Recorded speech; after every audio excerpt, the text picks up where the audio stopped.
지금 이 순간 우즈베키스탄 타슈켄트의 한 교실에서 믿기 힘든 일이 벌어지고 있습니다. 영어 과외비보다 한국어 과외비가 더 비싸다고요? 맞습니다. 하버드 출신 박사가 미국 대신 우즈베키스탄을 택했다고요? 사실입니다. 14살 소년이 하루 3시간만 자면서 한글을 외운다고요? 진짜 이야기입니다. 왜일까요? 답은 하나입니다. 한국어가 이들에게는 단순한 언어가 아니라 생존의 도구이기 때문입니다. 한국이 이들에게 어떤 의미인지, 한국어가 어떻게 한 가족의 운명을 바꾸는지 지금부터 들려드리겠습니다. 이건 드라마가 아닙니다. 바로 지금 벌어지고 있는 진짜 이야기입니다. 그 전에 잠깐 1초 만에 누를 수 있는 구독과 좋아요 버튼을 꾹 눌러주시면 영상 제작에 아주 큰 힘이 됩니다. 그럼 바로 시작하겠습니다. 저는 하버드에서 언어학 박사 학위를 받은 줄리아입니다. 동료들은 제가 미쳤다고 했어요. 미국에서 탄탄한 연구직을 버리고 우즈베키스탄으로 떠난다니까 말이죠. 하지만 저에게는 확신이 있었습니다. OECD 보고서를 읽으면서 놀라운 사실을 발견했거든요. 우즈베키스탄에서 한국어가 가장 빠르게 성장하는 외국어라는 것이었습니다. 단순한 유행이 아니었어요. EPS 제도 때문에 한국어 실력이 곧 취업과 직결되었던 겁니다. EPS는 고용허가제를 말해요. 한국 정부가 외국인 근로자를 체계적으로 받아들이는 제도죠. 우즈베키스탄 청년들에게는 꿈의 기회였습니다. 자국에서 월 100달러도 벌기 힘든 상황에서 한국에 가면 월 200만 원 이상을 받을 수 있었거든요. 타슈켄트 외곽에 도착했을 때 충격을 받았어요. 한국어 학원에 200명이 넘는 학생들이 몰려 있었습니다. 아침 6시부터 밤 10시까지 쉬지 않고 돌아가는 수업들. 벽에는 한글 포스터가 빼곡했죠. 한 소년이 다가와서 물었어요. 선생님, 정말 한국어 배우면 일자리를 구할 수 있나요? 눈빛이 간절했습니다. 그 순간 깨달았죠. 이건 단순한 언어 학습이 아니라는 걸 말이에요. 이들에게 한국어는 희망 그 자체였어요. 학원장이 보여준 통계는 더욱 놀라웠습니다. 우즈베키스탄 청년 실업률은 15%가 넘는데 한국어를 배워 EPS에 합격한 청년들의 취업률은 거의 100%에 달했어요. 이게 바로 한국어 열풍의 진짜 이유였던 겁니다. 교실 곳곳에서 들리는 한국어 발음 연습 소리들. 안녕하세요. 감사합니다. 죄송합니다. 서툴지만 진심이 담긴 발음들이었죠. 누군가는 한국 드라마 대사를 따라하고 있었고 또 다른 누군가는 한국 가요를 부르며 발음을 익히고 있었어요. 그날 밤 저는 결심했어요. 이곳에 남아서 이 아이들을 도와야겠다고. 하버드에서 배운 지식보다 더 중요한 일이 여기 있다는 걸 느꼈거든요. 사미르를 처음 만난 건 한국어 학원 맨 앞자리에서였어요. 14살이라고 하기엔 너무 진지한 표정이었죠. 다른 아이들이 쉬는 시간에 떠들 때도 혼자 조용히 책을 보고 있었습니다. 왜 이렇게 열심히 공부해? 제가 물어보니까 사미르가 조용히 대답했어요. 형이 카자흐스탄 건설 현장으로 떠났는데 거기서 다쳤어요. 이제 저밖에 없어요. 가슴이 먹먹해졌어요. 아직 어린 나이에 가족을 책임져야 하는 무게를 지고 있었던 거예요. 사미르는 매일 새벽 4시에 일어나서 한국어 공부를 했습니다. 하루 3시간밖에 못 자면서도 포기하지 않았어요. 사미르의 가계부를 보고 더욱 놀랐어요. 발음 교정 특별 수업료, 김치 맛 적응 훈련비까지 적혀 있었거든요. 한국에 가기 위해서는 언어뿐만 아니라 문화까지 미리 익혀야 했던 거죠. 선생님, 이거 맞게 발음한 거예요? 사미르가 감사합니다를 연습하면서 물어봤어요. 발음이 어색했지만 진심이 느껴졌죠. 벽에는 사미르가 직접 쓴 문장이 붙어 있었어요. 나는 한국어로 일하고 싶다. 일하면 살 수 있다. 그 문장을 볼 때마다 마음이 아팠습니다. 사미르에게는 한국어 공부가 선택이 아니라 필수였던 거예요. EPS 시험 준비를 위해 사미르는 토픽 교재를 달달 외웠어요. 기능 시험을 위해서는 용접, 건설 관련 한국어 용어까지 암기했죠. 가설공사, 철근 배근, 콘크리트 타설 같은 어려운 단어들을 14살 아이가 줄줄 외우고 있었어요. 3일의 하루 일과는 정말 빡빡했습니다. 새벽 4시부터 6시까지 한국어 단어 암기, 7시부터 오후 3시까지 학교, 4시부터 9시까지 한국어 학원, 10시부터 새벽 1시까지 복습, 그리고 3시간 수면 후 다시 새벽 4시에 일어나는 루틴의 반복이었어요. 그 순간 깨달았어요. 사미르에게 한국어는 꿈이 아니라 현실이었다는 걸 말이에요. 반드시 이뤄내야 할 목표였던 거죠. 제가 할 수 있는 모든 것을 다해서 사미르를 도와야겠다고 생각했습니다. 3개월 후 저는 마을 공개 수업을 열었어요. 혹시 10명 정도 올까 했는데 60명이 넘는 주민들이 몰려왔습니다. 교실이 터질 것 같았어요. 아이들부터 할머니, 할아버지까지 다양한 연령층이 모여 있었죠. 가장 놀라운 건 마을 공립학교 교장 선생님의 말씀이었어요. 이제 우리 학생들에게 국어, 수학보다 한국어가 더 중요합니다. 한국어를 못하면 미래가 없어요. 실제로 마을 곳곳에 한글 간판이 보이기 시작했어요. 한국어 완전 정복, 토픽 100점 보장 같은 문구들이 현지어와 함께 적혀 있었죠. 마치 한국 학원가에 온 것 같은 착각이 들 정도였습니다. 토요일마다 열리는 서울 발음 따라잡기 대회는 정말 장관이었어요. 아이들부터 어른들까지 한국 드라마, 대사를 따라하면서 발음을 겨뤘거든요. 우승자에게는 한국 라면 박스가 상품으로 주어졌죠. 한국 기업들의 현지 진출도 한몫했어요. 삼성, 롯데, 효성 등 700여 개 한국 기업이 우즈베키스탄에 들어와 있었거든요. 한국어 할 줄 아는 현지 직원을 선호하니 자연스럽게 한국어 수요가 폭증한 거였어요. 마을 상점에서도 변화가 일어났습니다. 한국 과자, 한국 라면, 한국 화장품을 파는 곳들이 늘어났어요. 상점 주인들도 기본적인 한국어는 할 줄 알아야 장사가 되었죠. 얼마예요?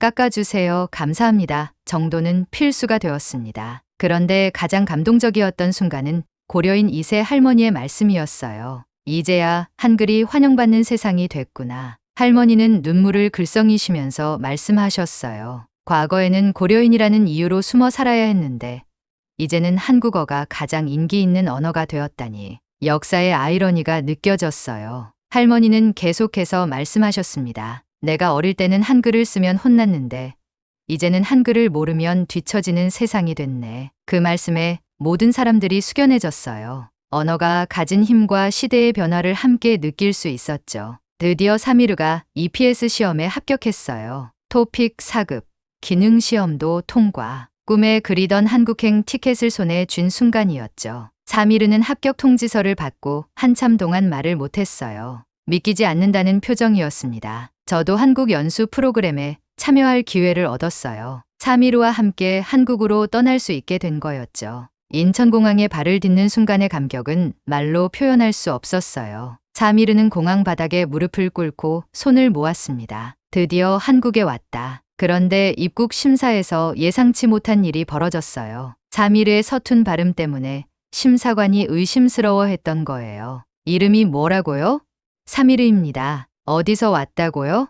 우즈베키스탄에서 왔습니다. 심사관이 몇 번이나 되물어봤어요. 사미르는 점점 긴장해서 말이 더듬거리기 시작했죠. 20분 넘게 기다린 끝에 가까스로 입경 허가를 받았습니다. 그 순간 사미르가 저에게 속삭였어요. 선생님, 한국어 더 열심히 배웠어야 했나 봐요. 가슴이 아팠습니다. 서울 첫날, 지하철을 타는 것부터 문화 충격이었어요. 러시아워, 2호선의 인파, 빠르게 지나가는 한국어 안내방송, 스마트폰에 고개 받고 있는 사람들, 모든 게 새로웠죠. 사미르는 지하철 노선도를 보면서 한글을 하나하나 읽어봤어요. 강남, 잠실, 홍대 입구. 책으로만 보던 한글들이 실제로 눈앞에 펼쳐진 거였죠. 첫 저녁, 편의점에서 김밥을 사 먹었어요. 사미르가 점원에게 말했습니다. 김밥 하나 주세요. 점원이 알아듣고 김밥을 건네주자 사미르는 환하게 웃었어요. 제 한국어가 통했어요.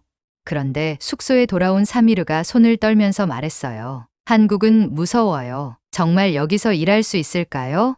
그때 깨달았어요. 언어를 배우는 것과 실제 그 문화 속에서 살아가는 건 완전히 다른 차원이라는 걸 말이에요. 사미르에게는 진짜 도전이 이제 시작된 거였습니다. 사미르가 일하게 된 곳은 경기도의 한 제조업체였어요. 첫날부터 시련의 연속이었죠. 동료들이 빠르게 말하는 한국어를 알아듣기 힘들었거든요. 이거 저기다 갖다 놔. 그거 이리로 가져와. 같은 일상적인 표현들이 사미르에게는 외계어나 다름없었습니다. 가장 힘들었던 건 점심시간이었어요. 회사 식당에서 김치를 못 먹자 한 동료가 말했거든요. 역시 외국인은 안 되네. 김치도 못 먹으면서 한국에서 뭘 하려고. 사미르는 그날 밤 전화를 걸어서 울었어요. 한국어는 배웠지만 마음까지는 준비가 안 되어 있었던 거죠. 선생님, 저 정말 한국에서 살 수 있을까요? 모든 게 어려워요. 저는 사미르의 팀장에게 편지를 썼어요. 사미르가 얼마나 열심히 한국어를 배웠는지, 가족을 위해 얼마나 간절한지 설명했죠. 이 아이는 언어만 배운 게 아니라 존엄도 배운 아이입니다. 며칠 후 팀장이 직접 사미르에게 사과했어요. 미안하다. 내가 얼마나 열심히 준비해왔는지 몰랐어. 앞으로 천천히 알려줄게. 그리고 일주일 후 팀장이 말했죠. 사미르야, 너 발음 많이 늘었더라. 처음보다 훨씬 좋아졌어. 사미르는 그 말을 듣고 눈물을 흘렸어요. 인정받고 싶었던 마음이 얼마나 간절했는지 알 수 있었죠. 사미르는 점심시간마다 김치 먹는 연습을 했어요. 처음엔 매워서 눈물을 흘렸지만 점점 적응해 갔습니다. 한 달 후에는 김치찌개까지 맛있게 먹을 수 있게 되었어요. 동료들도 사미르의 노력을 인정하기 시작했습니다. 사미르 진짜 대단하다. 우리도 외국 가서 저렇게 적응할 수 있을까? 저는 한국 사람은 아니지만 한국어로 인정받고 싶어요. 사미르의 이 한마디가 제 가슴에 깊이 박혔어요. 언어가 단순한 소통 도구가 아니라 인정과 존중의 매개체라는 걸 새삼 깨달았죠. 3개월이 지나자 사미르는 완전히 달라져 있었습니다. 자신감도 생겼고 한국어 실력도 눈에 띄게 늘었어요. 무엇보다 동료들과 자연스럽게 어울릴 수 있게 되었죠. 한국에서의 경험을 바탕으로 저는 유튜브 채널을 시작했어요. 이름은 Korean Bridge, 한국어 다리라는 뜻이었죠. EPS 준비자들을 위한 무료 콘텐츠를 업로드하기 시작했습니다. 첫 번째 영상은 한국 회사에서 살아남는 법이었어요. 사미르의 실제 경험을 바탕으로 만든 실용적인 내용이었죠. 사미르도 적극적으로 도와줬어요. 고향 마을과 실시간으로 연결해서 한글 원격 교실을 진행했거든요. 한국에서 직접 경험한 것들을 생생하게 전할 수 있었습니다. 여러분, 한국어는 단순히 시험을 위한 공부가 아닙니다. 여러분의 꿈을 현실로 만드는 도구예요. 사미르의 진솔한 이야기에 많은 사람들이 감동했어요. 댓글들이 쏟아져 나왔습니다. 사미르 덕분에 용기가 생겼어요. 저도 꼭 한국에 가고 싶어요. 한국어 공부 더 열심히 할게요. 구독자 수가 빠르게 늘어나기 시작했죠. 1만 명을 돌파했을 때는 정말 감격스러웠어요. 작은 교실에서 시작된 꿈이 전 세계로 퍼져나가고 있었거든요. 놀랍게도 고용노동부에서 연락이 왔어요. 저희 채널을 소개하는 영상을 만들고 싶다는 거였죠. 민간에서 시작된 작은 노력이 공식적으로 인정받는 순간이었습니다. 세종학당 관계자들도 관심을 보였어요. 이런 실전 중심의 교육이 정말 필요했어요. 함께 협력할 수 있을까요?